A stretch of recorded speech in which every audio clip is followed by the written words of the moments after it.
In the small, secluded town of Ravenwood, nestled deep in the heart of an ancient forest, an eerie autumn dusk began to set. At the edge of the town stood a dilapidated mansion that locals whispered about in hushed tones, the House of Dead. It was said to be cursed, a place where the spirits of the damned roamed freely. Many had ventured in, but none had returned. The house had a dark history, one filled with unspeakable horrors and tragic tales of those who had fallen prey to its sinister allure.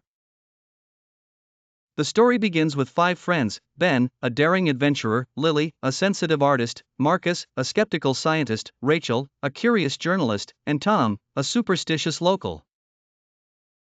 They were drawn together by a mutual desire to unravel the mysteries of the House of Dead. Armed with flashlights, cameras, and a makeshift map, they ventured into the foreboding forest as nightfall approached. As they approached the mansion, a cold wind howled through the trees, making the hairs on their necks stand on end. The door creaked open with a moan, as if the house itself was awakening from a long slumber. Inside, the air was thick with the scent of decay, and the faint sound of whispers echoed through the halls. The walls were lined with old portraits whose eyes seemed to follow their every move. Strange symbols were etched into the wallpaper, and dust-covered furniture lay in disarray. Marcus pulled out his camera and began documenting everything, while Rachel jotted down notes furiously. Ben led the way with Tom nervously following. In the mansion, they discovered rooms with bizarre artifacts, mirrors showing distorted reflections, books in an unknown language, and a cellar with unsettling energy.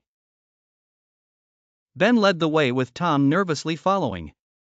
They discovered bizarre artifacts, distorted mirrors, books in an unknown language, and an unsettling cellar.